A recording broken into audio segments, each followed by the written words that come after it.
Opposition leader Sindh assembly Haleem Adil Shaikh ने election commission के किरदार पर सवालात उठा दिए। बोले कि फातिहा करने गया था, 2 घंटे में नोटिस आ गया था।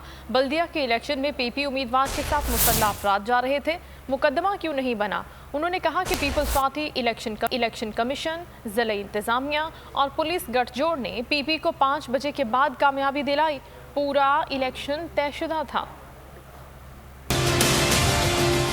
उनके एमएनए के उम्मीदवार के साथ प्राइवेट लोग बंदूकें लेके पोलिंग स्टेशन के अंदर जा रहे थे, उनके ऊपर दहशतगर्दी का मुकदमा क्यों नहीं बना, जो कि हलीम आदिल शेख के खिलाफ इलेक्शन कमीशन 88 में बना। पीपल्स पार्टी का और इलेक्शन कमीशन का, डिस्ट्रिक्ट एडमिनिस्ट्रेशन का और पुलिस के गठजोड़ ने पीपल्स पार्टी को ये 5 बजे के बाद ये कामयाबी दिलवाई है। ये मैनेज किया हुआ इलेक्शन था, धौंस का, धांधली का मैनेज किया हुआ इलेक्शन है, जो कि पीपल्स पार्टी की गवर्नमेंट ने अपनी पार्टी को दिलाया है। इलेक्शन कमीशन पार्शियल हो चुका है।